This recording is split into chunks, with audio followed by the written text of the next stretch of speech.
नमस्कार, आदाब, सत श्री अकाल। मेरा नाम है अश्विनी कुमार। सोचिए, देश के गृह मंत्री अमित शाह ने कितनी इज्जत कमाई है कि विधेयक पेश करने पर कागज के गोले फेंके गए हैं उनके ऊपर।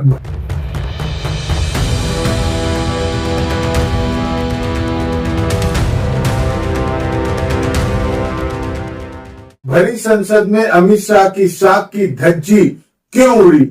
क्योंकि वह मोदी के दूत के तौर पर देश को आपातकाल में झोंकने वाला कानून लेकर आए थे।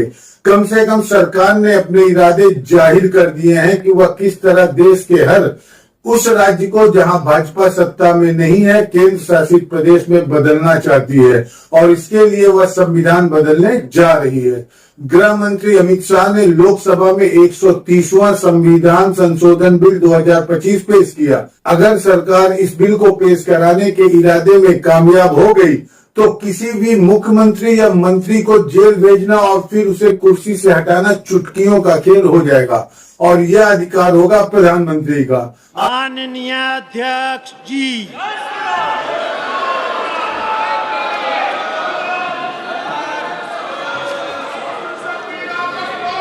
अब जरा क्रोनोलॉजी को समझिए। सरकार के इशारे पर ईडी, सीबीआई या इनकम टैक्स या कोई और एजेंसी किसी भी मुख्यमंत्री या मंत्री पर मुकदमा करेगी। मनी लॉन्ड्रिंग या यूपीए जैसी संगीन धाराएं लगाएंगी जिसमें सजा 5 साल से ज्यादा हो और फिर अंदर कर देगी।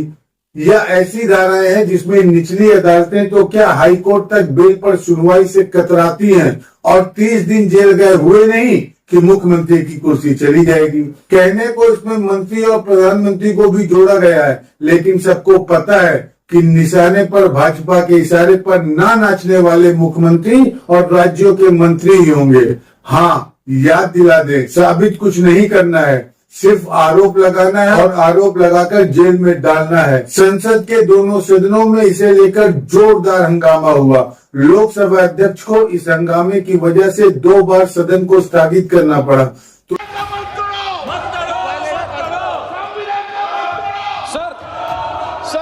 तो चुने हुए मुख्यमंत्रियों को केंद्र की कठपुतली बनाने के लिए अमित शाह ने 3 बिल पेश किए। गवर्नमेंट ऑफ यूनियन टेरिटरी संशोधन बिल 2025, 130वां संविधान संशोधन बिल 2025 और जम्मू कश्मीर पुनर्गठन संशोधन बिल 2025। इन तीनों विधेयकों के खिलाफ लोकसभा में जमकर हंगामा हुआ। विपक्ष ने गृह मंत्री के ऊपर कागज के गोले फेंके और तीनों बिलों को वापस लेने की मांग की।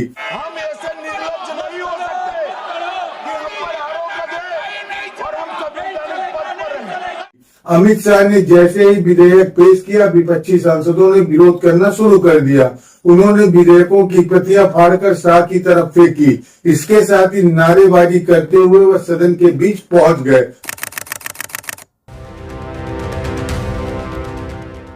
Congress, Samajwadi party, RJD, DMK और टीएमसी समेत तमाम विपक्षी दलों ने देश को आपातकाल में झोंकने वाले मोदी के विधेयक का जोरदार विरोध किया। समाजवादी पार्टी ने बिलों को न्याय विरोधी, संविधान विरोधी बताया। अखिलेश यादव ने कहा कि इसे किसी भी तरह से स्वीकार नहीं किया जा सकता, इसे संयुक्त संसदीय समिति के पास भेजा जाए। माननीय गृह मंत्री जी, बहुत नैतिकता की बातें कर रहे हैं आप। आपने भाषण दिए थे चक्की पीसिंग, महाराष्ट्र में जिनको लेके डिप्टी सीएम बना के घूम रहे हैं आप। वहीं एआईएमआईएम के मुखिया असदुद्दीन ओवैसी ने कहा कि आप देश को पुलिस स्टेट में बदलने के लिए संविधान बदलने पर आमदा हैं। हम यह कभी नहीं होने देंगे, आप चाहे जितनी भी कोशिश कर लें। This amendment would leave the minister and CM at the mercy of executive agencies. The severity of the amendment is not only in the fact that one loses their position if they are arrested, but even if they are detained.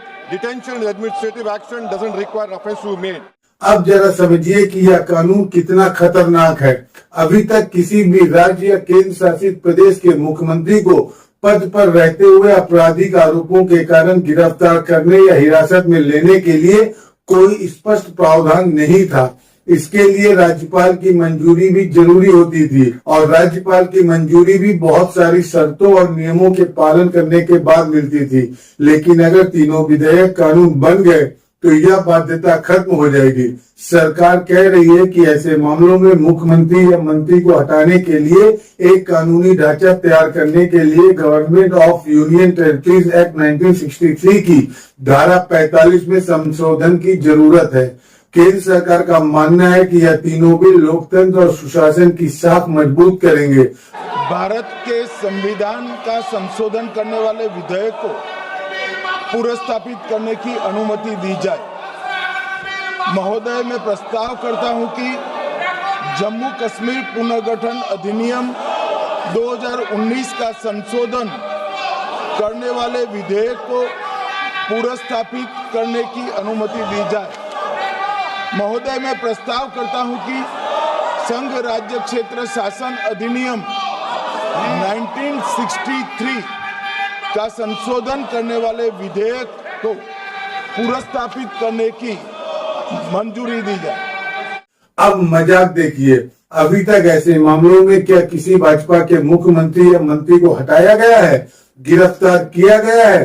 तो इसका जवाब है नहीं। देखिए कि दिल्ली का CM रहते हुए अरविंद केजरीवाल को जेल में डाल दिया गया, झारखंड के मुख्यमंत्री हेमंत सोरेन को जेल में डाल दिया गया, दिल्ली के डिप्टी सीएम मनीष सिसोदिया को जेल में डाल दिया गया, हेल्थ मिनिस्टर सत्येंद्र जैन को जेल में डाल दिया गया, पश्चिम बंगाल के शिक्षा मंत्री पार्थो चटर्जी को जेल में डाल दिया गया, महाराष्ट्र के अल्पसंख्यक मंत्री नवाब मलिक को जेल में डाल दिया गया, झारखंड के ग्रामीण विकास मंत्री आलमगीर आलम को जेल में डाल दिया गया।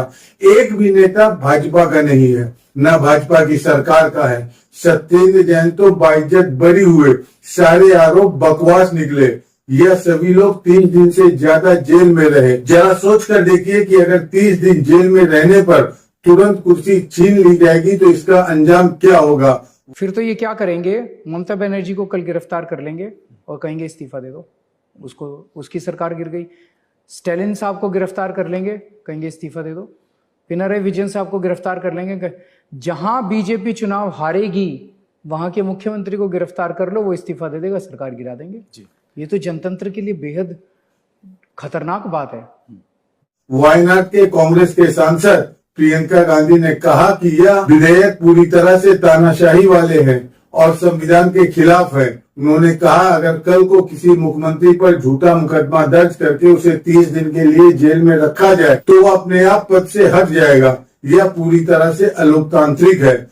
Tomorrow you can put any kind of case on a chief minister and put him in jail for 30, have him arrested for 30 days without even him being convicted, and then he ceases to be chief minister. It's, it's there plain for everybody to see. So I think that it's absolutely wrong. It's anti our constitution. It's against our constitution. It's undemocratic, and it's very unfortunate. अभी तक क्या था कि संविधान के तहत केवल दोषी ठहराए गए जनप्रतिनिधियों को ही पद से हटाया जा सकता था, नैतिकता के आधार पर कोई इस्तीफा दे दे। लेकिन यह ताकत प्रधानमंत्री के पास नहीं थी। लेकिन नए कानून में प्रावधान है कि राष्ट्रपति प्रधानमंत्री की सलाह पर किसी को जेल में डाले जाने के 31वें दिन उसके पद को रिक्त घोषित कर देंगे। अगर प्रधानमंत्री सलाह नहीं भी देते तो 31वें दिन बाद वो व्यक्ति खुद ब खुद मंत्री या मुख्यमंत्री पद से हटा हुआ मान लिया जाएगा। अनकॉन्स्टिट्यूशनल बिल, अनडेमोक्रेटिक बिल, ये पूरा गणतंत्र को लोपाट कर देंगे एकदम। पूरा गणतंत्र, article 75 is the basic structure of the constitution. It is the basic structure of the constitution. How they can amend it? They cannot amend this one. This is the way they cannot amend. कोई chief minister को remove कर देगा, ये ऐसा होता है कोई? विपक्ष का आरोप है कि यह कानून विरोधी दलों की राज्य सरकारों को ब्लैकमेल करने का हथकंडा बन जाएगा।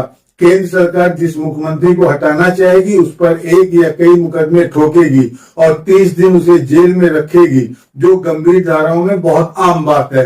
अब जरा इन विधेयकों को पेश करने की टाइमिंग देखिए। आपको पता ही है कि बिहार में तेजस्वी यादव और राहुल गांधी ने मोदी के खिलाफ आक्रामक अभियान छेड़ रखा है। उन्हें सरेआम चोर कहा जा रहा है। अगर चुनाव के बाद महागठबंधन सत्ता में आती है तो तेजस्वी का मुख्यमंत्री बनना तय है। लेकिन अगर नरेंद्र मोदी चाहे तो उन्हें किसी भी मामले में, बहुत सारे मामले हैं उनके खिलाफ, 1 महीने के लिए जेल में डालकर उन्हें हटाया जा सकता है। आज देखिए अमित शाह जी देश के होम मिनिस्टर कैसा डर गए। पहले तो वो अंदर हमारे लिए 6 महिला मार्शल और पता नहीं कितने मार्शल्स भेजे ऑपोजिशन के लिए, फिर डर के मारे बुज़दिल का जैसा 4th रो में जाके बैठे। जो एक होम मिनिस्टर, देश का होम मिनिस्टर अपने सीट में बैठ के फर्स्ट रो में एक कॉन्स्टिट्यूशनल अमेंडमेंट लाने के लिए डरता है, वो हमारे डर से, विपक्ष के डर से 4था रो में जाके बैठ के वो कॉन्स्टिट्यूशनल अमेंडमेंट ला रहे हैं। उसका क्या मॉरल अथॉरिटी है ये कॉन्स्टिट्यूशनल अमेंडमेंट लाने। हंगामे के बीच लोकसभा को दोपहर 3 बजे तक स्थगित कर दिया गया। जब सदन दोबारा शुरू हुआ तो शाह ने कहा कि इन विधेयकों को 31 सदस्यों वाली जेपीसी को भेजा जाएगा, जो अगले संसद सत्र से पहले अपनी रिपोर्ट देगी। लेकिन विपक्ष के विरोध के चलते सदन को फिर से शाम 5 बजे तक स्थगित कर देना पड़ा। Sir, BJP people are telling this bill is to bring morality in politics. Can I ask a question to the honorable home minister? माननीय सदस्य, आप बिल पर बोलिए। आप 72 के नियम के तहत बोलिए। सर, दिस नियम है, आपका डायरेक्शन है। भारी हंगामे के बाद अमित शाह ने इन विधेयकों को 31 सदस्य जेपीसी को भेजने की घोषणा कर दी। जेपीसी अगले सत्र से पहले अपनी रिपोर्ट पेश करेगी और जेपीसी क्या रिपोर्ट पेश करेगी यह समझना ज्यादा मुश्किल नहीं है। वक्त संशोधन के मामले में भी जेपीसी बनी थी और जेपीसी की रिपोर्ट चाहे जो हो, लेकिन मोदी शाह ने अपने खूंखार इरादे साफ कर दिए हैं कि वह उनकी नाफरमानी करने वाले राज्यों के मुख्यमंत्रियों को किसी भी समय मसलने की ताकत हासिल करना चाहते हैं। एक तरह से देखा जाए तो नरेंद्र मोदी पिछले दरवाजे से देश के हर राज्य को केंद्र शासित प्रदेश में बदलने का इरादा रखते हैं। इस वीडियो में इतना ही, लेकिन अगर आपने एस भारत हिंदी को अब तक सब्सक्राइब नहीं किया है तो फौरन कर लीजिए। बेल आइकॉन दबाइए, घंटी जैसी आकृति, लाइक कीजिए और कमेंट करके बताइए हमारा यह वीडियो आपको कैसा लगा। नमस्कार। स्वतंत्र और आजाद पत्रकारिता का समर्थन कीजिए, सच में मेरा साथी बनिए।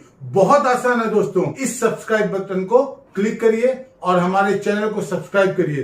साथ में बगल में बेल आइकॉन को दबाइए जिससे हमारी हर खबर आप तक सबसे पहले पहुंच सके।